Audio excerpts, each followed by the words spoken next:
ನೀವೆಲ್ಲರೂ ಕೂಡ ಯಾವನ್ನು ವೈಯಕ್ತಿಕವಾಗಿ ಬೇರೆ ರೀತಿ ಕಂಡೇ ಇಲ್ಲ. ನಿಮ್ಮನ್ನೆಲ್ಲರನ್ನೂ ಕೂಡ ಏನು ನಮ್ಮ ತಂದೆಯವರಿಗೆ ಗೌರವನ ಕೊಡ್ತಾ ಇದ್ರಿ ಅಷ್ಟೇ ಗೌರವನ ಉಳಿಸ್ಕೊಳ್ತಕ್ಕಂಥ ಆಸೆ ನನಗಿದೆ, ಹಂಬಲ ಇದೆ. ಮುಂದೆನೂ ಕೂಡ ಅದು ಶಾಶ್ವತವಾಗಿರ್ತದೆ. ನೀವು ಅದನ್ನ ಗ್ಯಾರಂಟಿ ತಗೋಬಹುದು ನನ್ನ ಸೈಡಿಂದ. ನಾನು ಯಾವತ್ತೂ ಕೂಡ ಇದನ್ನ ಇಷ್ಟಪಡ್ತೀನಿ. ಮತ್ತೆ ನಿಮ್ಮೆಲ್ಲರ ಸಹಕಾರದಿಂದ ಇವತ್ತೇನಾದ್ರು ನಾನು ಕೂಡ ಒಂದು ಸ್ಥಾನದಲ್ಲಿದ್ದೀನಿ. ಗೊತ್ತಾಗಬೇಕಲ್ಲ ನಮ್ಮ ಲೀಡರ್ಸಿಗೆ, ಜನರಿಗೆ, ಕರ್ನಾಟಕ ರಾಜ್ಯದ ಜನರಿಗೆ ಗೊತ್ತಾಗಬೇಕು ಏನೇನೋ ಮಾಡಿದ್ದಾರೆ ಅಂತ ಹೇಳಿ. ಅದಾದ್ಮೇಲೆ ಒಂದು ಅಧಿಕಾರ ಸಿಗುತ್ತೆ. ಅಧಿಕಾರ ಸಿಕ್ಕ ಮೇಲೆ ಈಗ ಮಂಜಣ್ಣ ಅವ್ರು ಹೇಳಿದ್ರಲ್ಲ, ಏನೋ ಅನ್ಕೊಂಡ್ಬಿಟ್ಟಿದ್ವಿ ಅಂತ ಹೇಳಿ, ಅದು ಬೇರೆ ರೀತಿಯಲ್ಲಿ ಕೊಟ್ಟಿರ್ತಕ್ಕಂಥ ಕೆಲಸವನ್ನ ಬಹಳ ಒಳ್ಳೆ ರೀತಿಯಲ್ಲಿ ನಿಭಾಯಿಸ್ತಕ್ಕಂಥ ಒಂದು ಗುಣ ನನಗೆ ನನ್ನ ತಂದೆಯವರಿಂದನೇ ಅದು ಬಂದಿದ್ದು. ಅವರೇನು ನನಗೇನು ಹೇಳ್ಕೊಡ್ಲಿಲ್ಲ. ಈ ಪಾಲಿಟಿಕ್ಸ್ ಹೆಂಗೆ ಅಂತ ಹೇಳಿದ್ರೆ ಇದು ಹೋಗಿ ಅದು ಕಾಲೇಜಲ್ಲಿ ಕಲ್ತು ಬರೋಕ್ಕಾಗಲ್ಲ. It comes by it self, ಅದು ಬರ್ತದೆ ಒಂದು ಸರೌಂಡಿಂಗ್ ಅಲ್ಲಿ. ಸೊ ಐ ಥಿಂಕ್ ಫಸ್ಟ್ ಗುರು ನನಗೆ ಗೊತ್ತಿಲ್ಲದೆ ಇರ್ತಕ್ಕಂಥ ಗುರು ಯಾರು ಅಂತ ಹೇಳಿದ್ರೆ ನಮ್ಗೆ ಗೊತ್ತಾಗ್ಲಿಲ್ಲ ನಮ್ಮ ತಂದೆಯವರೇ ನನಗೆ ಗುರು ಅಂತ ಹೇಳಿ. ಯಾಕೆಂದ್ರೆ ಆ ಭಯ ಇವತ್ತು ಕೂಡ ಇದೆ. ಯಾಕೆಂದ್ರೆ ನಾನು ಎಲ್ಲೇ ಹೋದ್ರೂ ಫಸ್ಟ್ ಹೇಳೋದು ಮಧು ಬಂಗಾರಪ್ಪ ಅಂತ ಹೇಳೋದೇ ಇಲ್ಲ.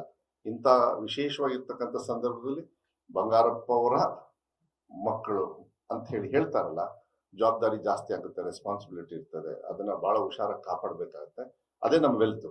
ನಾವೇನು ಬೇರೆ ವೆಲ್ತ್ ಮಾಡ್ತೀವಿ ಅದಲ್ಲ. ನಮ್ದು ಬಿಗ್ಗೆಸ್ಟ್ ವೆಲ್ತ್ ಏನು ಅಂದ್ರೆ ಅದೇ. ಅದನ್ನ ನೀವು ಕೂಡ ಪಾಲ್ದಾರರು, ನೀವು ತಿಳ್ಕೊಳ್ಳಿ. ಬಂಗಾರಪ್ಪ ಜಿಹ್ರನ್ನ ಮಾಡೋದ್ರಲ್ಲಿ ನಾನಲ್ಲ, ನೀವೇ ನಮ್ಮ ತಂದೆಯವ್ರನ್ನೆಲ್ಲರೂ ನಿಮ್ಮಂಥವ್ರೆಲ್ಲ ಸೇರಿ ಬಂಗಾರಪ್ಪ ಅವ್ರನ್ನ ಈ ರಾಜ್ಯದ ಮುಖ್ಯಮಂತ್ರಿ ಆಗ್ಲಿಕ್ಕೆ ಇಲ್ಲಿಂದ ಕಳಿಸ್ಕೊಟ್ಟಿರ್ತಕ್ಕಂಥ ಮಹಾನ್ ವ್ಯಕ್ತಿಗಳಂತ ಹೇಳಿದ್ರೆ ಪರವಾಗಿಲ್ಲ.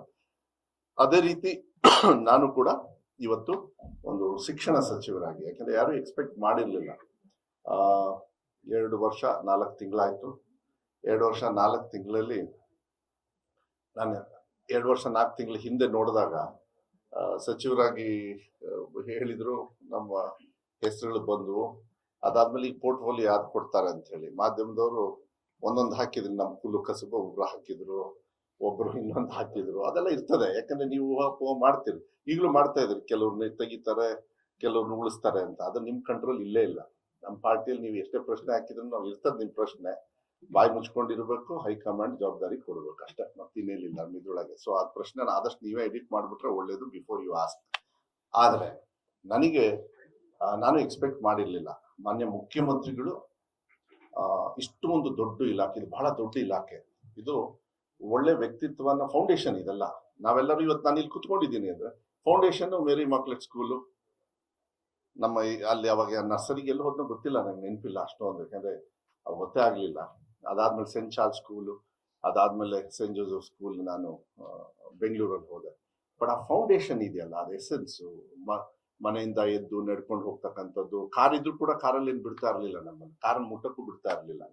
ನಮ್ಮ ತಂದೆಯವ್ರು ಬಿಡೋರು, ಆ ಡ್ರೈವರ್ ಬಿಡ್ತಿರ್ಲಿಲ್ಲ ನಮಗೆ. ಆ ತರ ದಿನಗಳು ಕೂಡ ನೆನಪಿದಾವೆ. ನಡ್ಕೊಂಡು ಬರೋದು, ಆ ಬ್ಯಾಗ್ ಇಲ್ಲಿ ಹಾಕೊಂಡು ಹೋಗ್ತಾ ಇದ್ವಿ, ಹಿಂಗ್ ಹಕ್ಕಿನದು ವಜೆ ಇರೋದದು, ಅದನ್ನ ಹಿಂಗ್ ಹಕ್ಕಿಂದು ಟೊಯಿಂಗ್ ಟೊಯಿಂಗ್ ಟೊಯಿಂಗ್ ಅಂತ. ಅಂದ್ರೆ ಇದೆಲ್ಲ ಅನುಭವಗಳು ನೆನ್ಪು ಮಾಡ್ಕೋಬೇಕು. ನೆನ್ಪು ಮಾಡ್ಕೊಂಡಾಗ ನಿಮಗೆ ನೇಟಿವಿಟಿ, ಆ ರಿಲೇಷನ್, ಆ ಪ್ರೀತಿ ವಿಶ್ವಾಸ. ಮೋಸ್ಟ್ಲಿ ನಾನು ಹಿಂಗ್ ಹೋಗ್ಬೇಕಾದ್ರೆ ನೀವೇ ಯಾರೋ ಪಕ್ಕದಲ್ಲಿ ಹೋಗಿರ್ಬೋದು, ಅವತ್ತು ನನ್ನನ್ನು ರೆಕಗ್ನೈಸ್ ಮಾಡಿರಲ್ಲ. ಆದ್ರೆ ಅಂತ ಒಂದು ಸಂದರ್ಭದಲ್ಲಿ ನಿಮ್ಮ ಎದುರುಗಡೆ ಕುತ್ಕೊಂಡು ಒಬ್ಬ ರಾಜ್ಯದ ಸಚಿವನಾಗಿ, ಕ್ಯಾಬಿನೆಟ್ ರ್ಯಾಂಕ್ ಆಗಿ, ಒಳ್ಳೆ ಸ್ಥಾನದಲ್ಲಾಗಿ, ಎಷ್ಟೊಂದ್ ಸತಿ ಜಾಸ್ತಿ ಸೋತು, ಎಲ್ಲದಕ್ಕಿಂತ ಜಾಸ್ತಿ ಸೋತಿದ್ದೆ. ಅದೆಲ್ಲ ಅನುಭವಗಳನ್ನು ತಗೊಂಡು ಬಹಳ ಒಂದು ದೊಡ್ಡ ಇಲಾಖೆ ನಮ್ಮ ಮುಖ್ಯಮಂತ್ರಿಗಳು, ಅದೇನು ವಿಶ್ವಾಸ ಇತ್ತು ಗೊತ್ತಿಲ್ಲ. ಈಗಲೂ ಕೂಡ ಎಲ್ಲ ನಮ್ಮ ಮುಖಂಡರೆಲ್ಲ ಹೋದಾಗ ನಾನು ಏನೋ ಅನ್ಕೊಂಡಿದ್ದೆ, ಅವ್ನು ಬಹಳ ಚೆನ್ನಾಗಿ ಮಾಡ್ತಾನೆ ಅಂತ ಹೇಳ್ತಾರಲ್ಲ, ಅದು ತೃಪ್ತಿ ಪಡ್ತಾರೆ. ಸೀನಿಯರ್ ಮಂತ್ರಿಗಳು, ನಮ್ಮ ಪಕ್ಷದ ಮುಖಂಡರು, ಡೆಲ್ಲಿ ವರಿಷ್ಠರು ಇವರೆಲ್ಲ ಹೇಳಿದಾಗ ಏನೋ is doing very good job, ತುಂಬಾ ಚೆನ್ನಾಗಿ ಮಾಡ್ತಾರೆ ಅಂತ ಹೇಳಿದಾಗ, ಯಾಕಂದ್ರೆ ಬಹಳ ಕಷ್ಟ, ಬರೀ ಸಮಸ್ಯೆ ಹೇಳಿದ್ರು ಕೊಡ್ಬೇಕಾದ್ರೆ.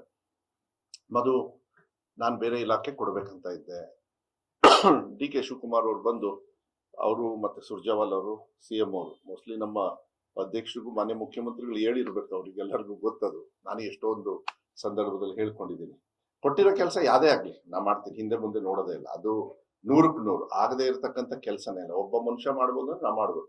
ಕೆಲಸ ಆಗ್ಲಿಲ್ಲ ಅಂದ್ರೆ ಮುಂಚೆ ಮೋಸ್ಟ್ಲಿ ಆ ಡಿವಿಷನ್ಗೆ ಎಂಟ್ರಿನೇ ಆಗೋದಿಲ್ಲ. ನಾ ಕೊಡ್ಬೇಕಾದ್ರೆ ಡಿ ಕೆ ಶಿವಕುಮಾರ್ ಅವರು, ಇಲ್ಲ ಬೇಡ ಮಧುರಿಗೆ ಸ್ವಲ್ಪ ಕಷ್ಟದ ಇಲಾಖೆ ಕೊಡಿ ಅಂತ ಹೇಳಿ. ಇಷ್ಟು ಸುಲಭ ಯಾವುದು ಅಂತ ಹೇಳಿ ನನ್ಗೆ ಗೊತ್ತು, ಬಟ್ ಅದ್ ಹೇಳೋದಕ್ಕೆ ಹೋಗೋದಿಲ್ಲ ನಿಮಗೆ. ಆದ್ರೆ ಕಷ್ಟದ ಇಲಾಖೆ ಕೊಡಿ ಅಂತ. ಆಮೇಲೆ ಇದ್ದಿದ್ದು ಬಹಳ ಕಷ್ಟ, ಅದು ಭಾರಿ ಕಷ್ಟ. ಇದು ಬರೀ ಸಮಸ್ಯೆ ಇರೋದು ಇಲಾಖೆ. ಚಾಲೆಂಜಿಂಗ್ ಸಮಸ್ಯೆ ಅಂತ ಹೇಳಿದಾಗ ಹೆದರ್ ಹೋಗ್ಬಾರ್ದು. It's A challenging and very responsible ಇಲಾಖೆ, ಬಹಳ ಜವಾಬ್ದಾರಿಯುತವಾಗಿರ್ತಕ್ಕಂಥ ಇಲಾಖೆ. ಸರಿ ಹಿಂಗೆ ಅಂದ್ರೆ ಇದನ್ನ ಕೂಡ ಬಹಳ ಕಷ್ಟ ಆಗುತ್ತೆ. ಅವ್ನು ಫಸ್ಟ್ ಟೈಮ್ ಮಿನಿಸ್ಟರ್ ಆಗೋನು, ಯಾಕೆ ಅವನನ್ನ ಸುಮ್ಮನೆ ಹಾಳು ಮಾಡ್ತೀರಿ? ಅದು ಯೂಶಲಿ ಅದ್ರೊಳಗೆ ಒಂದಿದೆ, ರಾಜಕಾರಣದೊಳಗೆ ಮೋಸ್ಟ್ಲಿ ನೀವೆಲ್ಲ ಕೇಳಿರ್ಬೇಕು. ಯಾರು ರಾಜಕಾರಣದೊಳಗೆ ಹಾಳು ಮಾಡ್ಬೇಕಂದ್ರೆ ಅವ್ರನ್ನ ಶಿಕ್ಷಣ ಸಚಿವರು ಮಾಡ್ಬಿಟ್ರೆ ಆಟೋಮೆಟಿಕ್ ಆಗಿ ಹಾಳಾಗ್ತಾರೆ. ಅಂದ್ರೆ ಇದು ಸ್ವಾಭಾವಿಕವಾಗಿ ಮುಂಚೆ ಇತ್ತು ಇದು ಈ ಹೇಳಿಕೆಗಳು. ಸರಿ ನನಗೆ ಕೊಟ್ರು, ಆದ್ಮೇಲೆ ಒಳ್ಳೆ ರೀತಿಯಲ್ಲಿ ಅದನ್ನ ಸಿದ್ದರಾಮಯ್ಯ ಅವ್ರಿಗೆ ಏನ್ ಸುರ್ಜೇವಾಲ ಅವರು ಹಿಂಗೆ ಹೇಳ್ತಾ ಇದಾರೆ ಅಂತ ಹೇಳಿದಾಗ, ಇಲ್ಲ ನಾನು ಕನ್ಸರ್ನ್ ಕೊಡ್ತೀನಿ, ಅವ್ರಿಗೆ ಸ್ವಲ್ಪ ಟಫ್ ಜಾಬ್ ಕೊಟ್ಟರೆ ಚೆನ್ನಾಗಿ ಮಾಡ್ತಾನೆ. ಅಂದ್ರೆ ಅವರ ನನ್ನ ರಾಜಕೀಯ ಅನುಭವದಲ್ಲಿ ನನಗೆ ಏನ್ ಕೆಲಸ ಅವ್ರು ಕೊಟ್ಟಿದ್ರು, OBC ಇರ್ಬೋದು, ಬೇರೆ ಬೇರೆ ಜವಾಬ್ದಾರಿ, ಆ ಟೈಮಲ್ಲಿ ನಾನು ಎಕ್ಸಿಕ್ಯೂಟ್ ಮಾಡಿರೋದ್ ರೀತಿ ಮೇಲೆ ಇಲ್ಲ ಅವ್ರಿಗೆ ಕೊಡಿ, ಅವ್ನ ಚಾಲೆಂಜಿಂಗ್ ಆಗಿ ತಗೊಳ್ತಾನೆ ಅಂತ.